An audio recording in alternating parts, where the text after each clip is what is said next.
Hello students. तो हमारा human development का लास्ट टॉपिक जो है रिप्रोडक्टिव हेल्थ, ठीक है। और इसके बाद हमारा 12 का 25% जो सिलेबस है जूलॉजी का कंप्लीट हो जाएगा। तो हम रिप्रोडक्टिव हेल्थ की डीपीपी मॉड्यूल्स को ऑब्जेक्टिव विद आंसर सीट आपको सब सेंड कर चुके हैं। और रिप्रोडक्टिव हेल्थ का जो थ्योरी वाला पोर्शन है मॉड्यूल से पढ़ने के लिए वो भी हम आपको भेज चुके हैं। तो रिप्रोडक्टिव हेल्थ के जो नोट्स है वो हमको डिक्टेट नहीं करने हैं, नोट्स नहीं बनाने हैं। तो जो आपकी बुकलेट है या फिर आपकी एनसीईआरटी की जो टेक्स्ट बुक है उसमें से पढ़ना है, बहुत अच्छा दिया है। तो रिप्रोडक्टिव हेल्थ के बारे में फर्स्ट लाइन, तो जो रिप्रोडक्शन है, हेल्थी रिप्रोडक्शन का मतलब क्या होता है? तो हेल्थी रिप्रोडक्शन का मतलब है जब तक स्पर्म और एग नॉर्मली अपना प्रॉपर वर्क कर रहे हैं तो हम उसको हेल्थी रिप्रोडक्शन मानेंगे। जनरली हम मान के चलते हैं कि 30 से 35 ईयर के बाद एजिंग स्टार्ट हो जाती है, जहां बहुत सारे स्पर्म्स अपने स्ट्रक्चर में और अपने फंक्शन में डिक्रीज करने लगते हैं, जिससे आने वाले बच्चे में जो जेनेटिक डिसेबिलिटी है वो दोनों तरह की हो सकती है। न्यूमेरिकल भी हो सकती है क्रोमोसोम के लिए, और स्ट्रक्चरल भी हो सकती है। जनरली स्ट्रक्चरल होती है, वो प्रॉब्लम्स क्रिएट होने लगती है, ठीक है। रिप्रोडक्टिव हेल्थ के लिए बात करेंगे तो WHO के according to WHO reproduction, healthy reproduction की जो डेफिनेशन है वो होती है जब तक कोई भी पर्सन फिजिकली, इमोशनली, बिहेवियरली और सोशली, चार चीजें आपको याद रखनी है। कितनी चीजें? चार।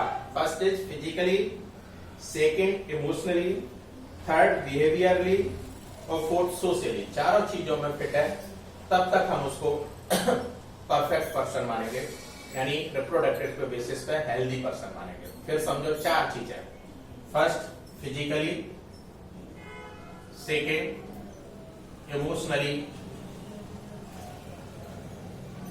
थर्ड बिहेवियर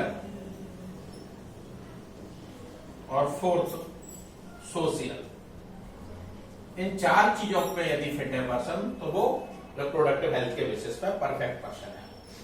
आगे, India was among the first country in the world to initiate action plans and programme of a national level, यानी हमारा जो भारत है वो वर्ल्ड का पहला कंट्री है जिसने सबसे पहले फैमिली प्लानिंग के प्रोग्राम को स्टार्ट किया।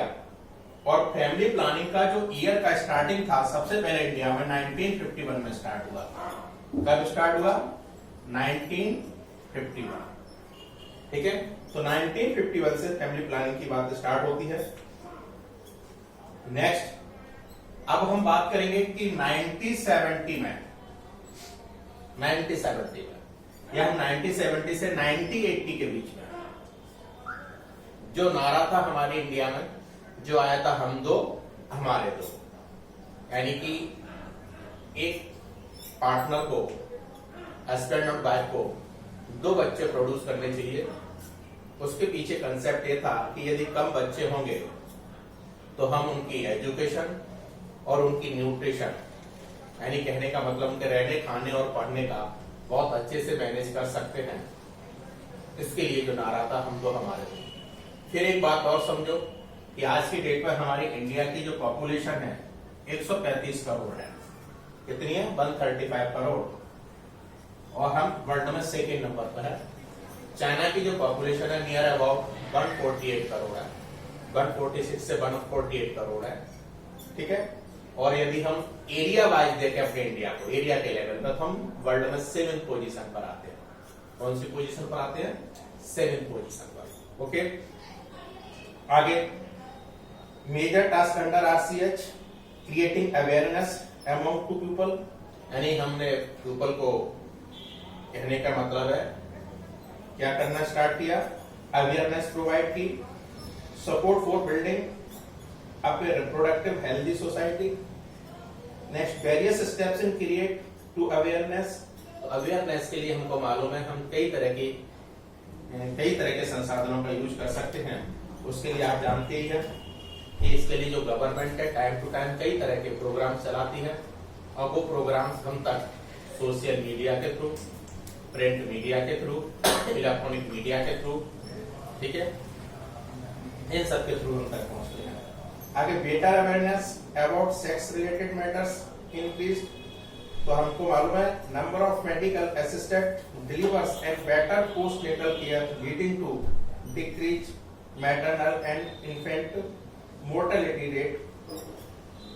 तो सीधी सी बात है, मेडिकल ट्रीटमेंट के बेसिस पर हमने जो पहले के टाइम में देखेंगे, हम जब हम बात करते हैं 1910 से 1920 के बीच की, तो बिटवीन 1910 टू 1920 जो बर्थ रेट थी बहुत ज्यादा थी, बट हमारी पॉपुलेशन इंक्रीज नहीं हो रही थी। उसके पीछे जो रीजन था, उस टाइम डेथ रेट बहुत ज्यादा थी, और डेथ रेट के दो कारण थे। तो महामारी बहुत फैली हुई थी उस टाइम, और हमारा जो फर्स्ट वर्ल्ड वार है वो भी आपने पढ़ा होगा 1914 से 1918-19 तक चला, उसके लिए भी पॉपुलेशन कम थी। बाद में क्या हुआ, बर्थ रेट तो तेजी से कम हुई, बट हमने मोर्टेलिटी रेट को भी उतना ज्यादा कम कर दिया मेडिकल ट्रीटमेंट के बेसिस पर। तो बर्थ रेट कम हुई, बट मोर्टेलिटी रेट उससे भी ज्यादा डिक्रीज हो गई। तो बर्थ रेट डेथ रेट से ऊपर आ गई, इसलिए पॉपुलेशन क्या हो गई, इंक्रीज हो गई। बाकी पॉइंट्स आप पढ़ लेंगे। Successful implementation of various action plans to attain reproductive health requires strong trans functional facility, professional operative, maternal support. तो ये सारे पॉइंट्स आपको पढ़ने हैं। आगे फिर जो नेक्स्ट हेडिंग हमारी आएगी, what is the amniocentesis. Amniocentesis क्या होता है, तो इसको आप अच्छे से याद रखना।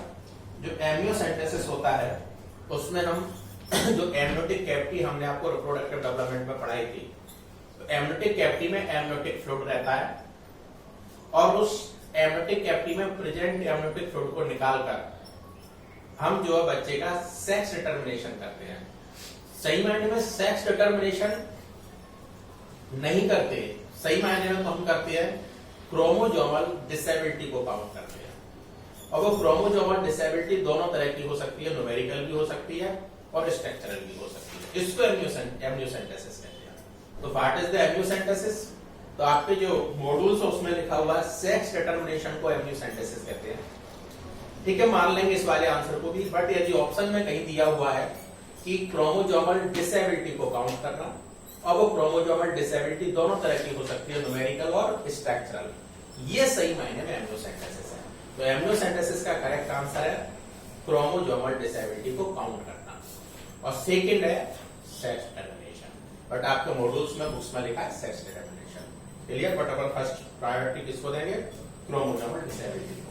फिर आगे सहेली, तो आपको मालूम है सहेली है न्यू ओरल कंट्रासेप्शन है जो फीमेल के लिए रहती है, और सेंट्रल जो ड्रग रिसर्च इंस्टीट्यूट है जो लखनऊ में है। तो सहेली सेंट्रल ड्रग रिसर्च इंस्टीट्यूट कहां पर है, लखनऊ दिल्ली में, वहां पर सबसे पहले बनी। Population explosion and birth control, तो इसके लिए हमें मालूम है कि किस तरह से पॉपुलेशन को कंट्रोल करेंगे और कितनी पॉपुलेशन कब तक हो जाएगी, ये सारी बातें दी हुई हैं इसमें, तो आप मॉड्यूल से पढ़ लेंगे। नेक्स्ट यहाँ पे जो मेन पॉइंट है, तो आप देखेंगे कि अभी हमारा जो बर्थ रेट है वो किस रेट से चल रहा है, तो आपको याद रखना 1.7 ये है।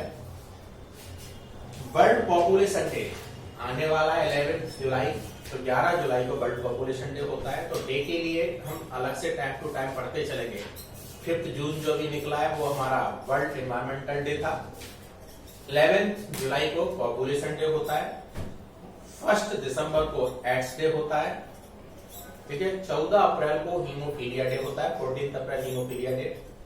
20 अगस्त को मलेरिया डे होता है, ठीक है। तो ये सारे जो डेज है वो एक एक करके आते चलेंगे, आप उनको पढ़ते चलेंगे। फिर जो मेन पॉइंट है इस चैप्टर का वो कंट्रासेप्टिव मेथड्स, ये आपको अच्छे से समझना है। बाकी सारी चीजें इस चैप्टर में जो है वो कहीं ना कहीं रिपीट होंगी, बट जो मेन है वो है कंट्रासेप्टिव मेथड्स। तो कंट्रासेप्टिव मेथड में सबसे पहले जो आपको समझना है वो नेचुरल या ट्रेडिशनल कंट्रासेप्टिव मेथड। तो नेचुरल या कंट्रासेप्टिव मेथड्स में आपको मालूम है पीरियोडिक एब्सिस्टेंस, जिसके लिए हमने आपको बताया था कि जनरली जो ओव्यूलेशन है वो 13 से 14th डे होता है, क्लियर। और हमने बताया था स्पर्म का जो लाइफ स्पैन है फीमेल रिप्रोडक्टिव ट्रैक्ट में 1 से 2 दिन होता है। मेल की बॉडी में स्पर्म का लाइफ स्पैन 3 दिन और फीमेल की बॉडी में 2 दिन। तो हमने ऐसे काउंट किया 13 डे यदि ओव्यूलेशन हो रहा है और यदि मेल फीमेल के संपर्क में 2 दिन पहले आता है यानी 11th डे आता है, तो 2 दिन तक स्पर्म वहां सर्वाइव करेंगे और 13th डे कहीं ओव्यूलेशन होगा तो फर्टिलाइजेशन की पॉसिबिलिटी बन जाएगी, ठीक है। एक दिन लेट तक काउंट किया, 14वें 15वें दिन तक हुआ ओव्यूलेशन, ठीक है। और स्पर्म यदि 17 डे फीमेल की बॉडी में पहुंचते हैं तो एग का लाइफ स्पैन भी 2 दिन है, उस कंडीशन में फर्टिलाइजेशन की पॉसिबिलिटी बन जाएगी। तो यहाँ पे जो